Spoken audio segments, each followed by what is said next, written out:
میں کس طرح یہ بات بیان کروں کہ تعویذ بانٹنا آسان ہے اور وظیفہ بتانا مشکل ہے۔ سارا دن تعویذ بانٹیں تو لوگ لینے کو تیار ہیں، اور اگر آپ وظیفہ بتائیں تو کہتے ہیں تو مشکل کام ہے۔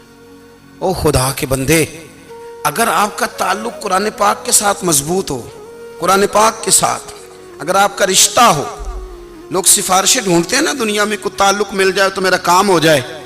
دنیا میں اتنا مشکل معاملہ ہے، آخرت میں مجھے بتائیے گا کتنا مشکل معاملہ ہوگا۔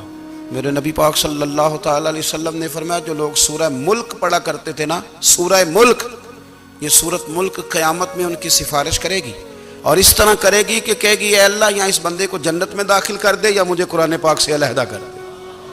تو رب فرمائے گا جا اس کا دامن تھام کے اسے جنت تک پہنچایا۔ آپ بات کو سمجھیں، جب آپ کے تعلقات اپنے معاملات کے ساتھ مضبوط ہوں گے، یہ نبی کریم نے وعدہ کیا ہے کہ تو سورت واقعہ پڑھ تیرے گھر میں فاقہ نہیں آئے گا۔ حضرت عبداللہ ابن مسعود رضی اللہ تعالیٰ عنہ بیمار تھے تو حضرت عثمان غنی رضی اللہ تعالیٰ عنہ تیمارداری کے لیے تشریف لے گئے، اور جا کر کے کہا کہ آپ بڑے بیمار ہیں، آپ کی بیٹیاں زیادہ ہیں، میں چاہتا ہوں کہ خزانے میں سے کچھ مدد کروں۔ تو سیدنا عبداللہ ابن مسعود رضی اللہ تعالیٰ عنہ اٹھ کے بیٹھ گئے اور کہنے لگے امیر المومنین، اللہ آپ کو میری طرف سے، میری بیٹیوں کی طرف سے بہتر صلہ دے، میری بیٹیوں کو کسی خزانے کی ضرورت نہیں، میں نے انہیں خزانہ دے دیا ہے۔ کہا جناب آپ نے کون سا خزانہ دیا ہے، میں آپ کے مالی معاملات کو جانتا ہوں۔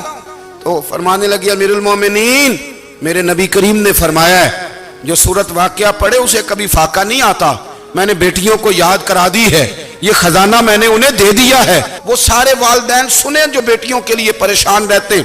حضرت عبداللہ ابن مسعود نصیحت کر رہے ہیں، فرمانے لگے میں نے سورت واقعہ یاد بھی کرا دی ہے، پڑھنے کی عادت بھی ڈال دی ہے۔ حضور نے فرمایا ہے جو سورت واقعہ پڑھے اسے فاقہ نہیں آتا۔ کہنے لگے چاند تو اپنی جگہ چھوڑ سکتا ہے، سورج گر سکتا ہے، تارے ٹوٹ سکتے ہیں، پر مدینے والے رسول کی بات غلط نہیں ہو سکتی۔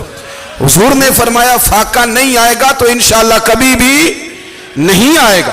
کرنے کا کام یہ ہے کہ ہم اپنے معاملات، اپنی عبادات، اپنی دعائیں، کبھی 10 منٹ عادت ہو جائے نا دعا مانگنے کی علیحدہ سے رات کو۔